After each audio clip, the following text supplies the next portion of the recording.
Bayangkan sebuah skenario.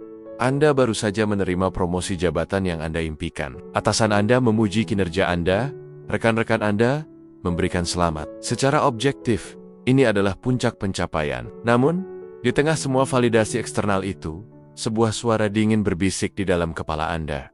Ini semua hanya keberuntungan. Cepat atau lambat, mereka akan sadar kalau aku tidak sepintar yang mereka kira. Aku hanya menipu semua orang.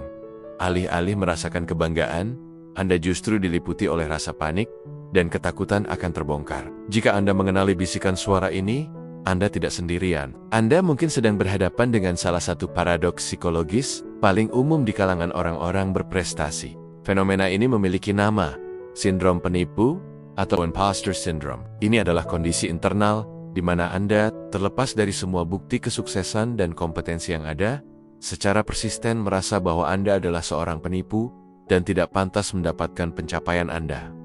Dalam video ini, kita akan membedah secara mendalam psikologi di balik sindrom penipu ini. Mengapa ia muncul justru saat kita sukses? Apa saja bentuk-bentuknya? Dan yang terpenting, bagaimana cara kita mulai melepaskan diri dari cengkeramannya? Penting untuk kita menarik garis yang sangat tegas di sini. Sindrom penipu bukanlah kerendahan hati. Keduanya mungkin terlihat mirip dari luar, namun berakar dari sumber yang sama sekali berbeda. Kerendahan hati datang dari posisi kekuatan dan rasa aman. Seseorang yang rendah hati tahu persis kemampuannya, namun ia juga sadar bahwa selalu ada ruang untuk belajar dan berkembang. Ia bisa menerima pujian dengan tulus karena ia tahu ia layak mendapatkannya, sambil tetap mengakui kontribusi orang lain. Sebaliknya, sindrom penipu datang dari posisi ketakutan dan rasa tidak aman yang mendalam. Ia bukan tentang mengakui ruang untuk berkembang, melainkan tentang ketidakmampuan untuk menginternalisasi kesuksesan. Setiap pencapaian yang Anda raih, Anda kaitkan dengan faktor eksternal.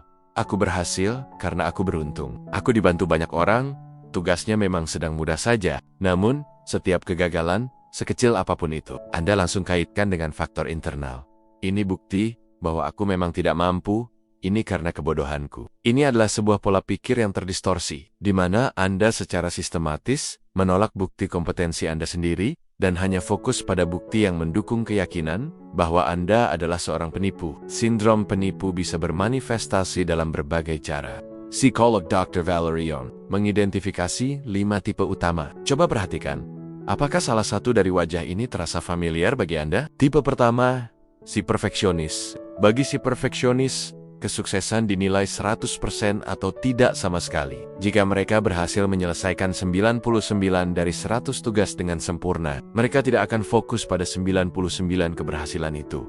Mereka akan tersiksa oleh satu kegagalan kecil. Mereka menetapkan standar yang mustahil untuk dicapai, dan karena itu mereka selalu merasa gagal dan menipu karena tidak pernah bisa mencapai kesempurnaan. Tipe kedua, si manusia super. Mereka merasa tidak sekompeten orang lain, jadi mereka berusaha mengkompensasinya dengan bekerja lebih keras dan lebih lama dari siapapun di ruangan itu. Mereka seringkali menjadi workaholic yang mengorbankan hobi dan istirahat, karena mereka merasa harus terus-menerus membuktikan bahwa mereka pantas berada di posisi mereka melalui kuantitas kerja. Mereka merasa seperti penipu yang sedang menyamar di antara orang-orang berbakat alami. Tipe ketiga, si jenius alami. Tipe ini percaya bahwa jika mereka benar-benar pintar atau berbakat, mereka seharusnya bisa menguasai sesuatu dengan cepat dan mudah di percobaan pertama. Ketika mereka harus berjuang, bekerja keras, atau butuh waktu untuk mempelajari sesuatu, mereka langsung menganggapnya sebagai bukti bahwa mereka bukanlah seorang jenius, melainkan seorang penipu. Bagi mereka, kebutuhan untuk berusaha adalah tanda kelemahan. Tipe keempat, si penyendiri. Mereka memiliki keyakinan kuat bahwa mereka harus mampu menyelesaikan segalanya sendirian. Meminta bantuan, bagi mereka, adalah sebuah pengakuan kegagalan. Jika mereka tidak bisa mencapai sesuatu murni dari usaha mereka sendiri, maka mereka merasa pencapaian itu tidak sah, dan mereka adalah seorang penipu yang membutuhkan bantuan orang lain untuk berhasil. Tipe kelima, si ahli. Tipe ini mengukur kompetensi mereka dari seberapa banyak yang mereka ketahui. Mereka tidak akan pernah merasa cukup tahu. Sebelum memulai sebuah proyek, mereka akan melakukan riset tanpa henti. Mereka takut untuk berbicara di rapat, karena khawatir akan ada pertanyaan yang tidak bisa mereka jawab. Mereka terus-menerus merasa seperti penipu, karena selalu ada informasi di luar sana yang belum mereka kuasai. Perasaan ini tidak muncul dari ruang hampa. Ia seringkali merupakan produk dari pengalaman dan lingkungan kita. Salah satu akarnya adalah dinamika keluarga saat kita tumbuh dewasa. Mungkin Anda dibesarkan oleh orang tua yang sangat kritis, atau sebaliknya, Anda selalu dilabeli sebagai anak pintar atau anak berbakat di keluarga. Label ini, meskipun positif, menciptakan tekanan yang luar biasa untuk selalu memenuhi ekspektasi tersebut. Setiap kali Anda tidak menjadi yang terbaik, Anda merasa telah mengecewakan semua orang dan menipu mereka dengan label.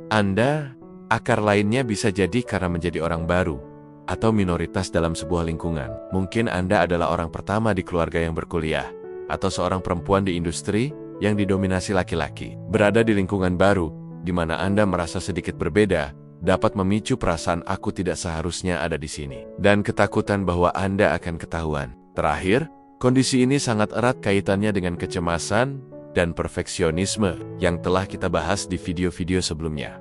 Mereka seringkali merupakan sebuah paket. Kecemasan memicu kebutuhan untuk menjadi sempurna, dan ketidakmampuan untuk mencapai kesempurnaan absolut memicu perasaan bahwa kita adalah seorang penipu. Kabar baiknya adalah kita bisa melawan suara penipu ini. Prosesnya membutuhkan latihan yang sadar dan welas asih pada diri sendiri. Berikut adalah beberapa strategi praktis. Strategi pertama, pisahkan perasaan dari fakta.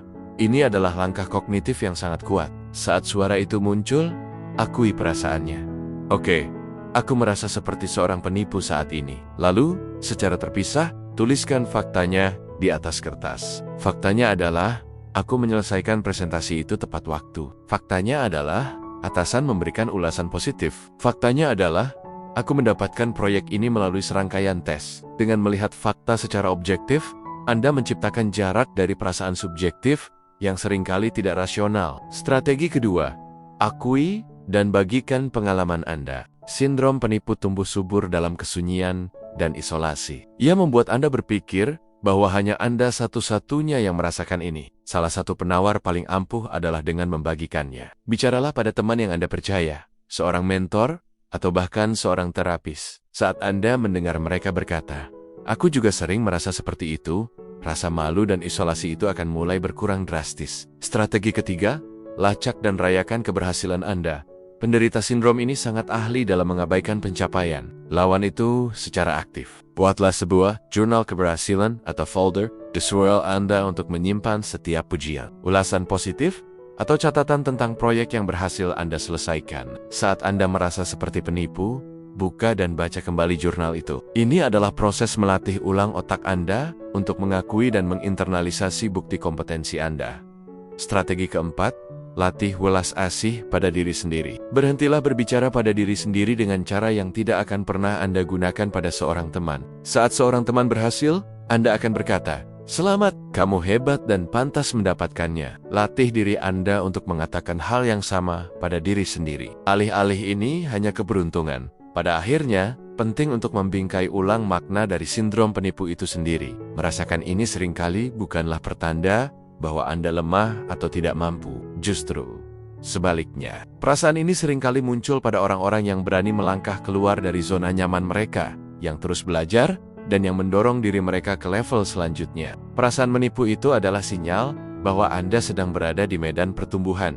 Anda bukan penipu. Anda adalah seorang pejuang yang sedang belajar di teritori yang baru. Dan itu adalah sesuatu yang patut dibanggakan, bukan ditakuti. Terima kasih telah menemani saya dalam pembahasan yang mendalam ini. Semoga ini memberikan Anda perspektif baru. Kenali suara itu, pisahkan dari fakta, bagikan perasaan Anda, dan rayakan setiap langkah Anda. Anda sudah lebih dari cukup. Selalu seperti itu.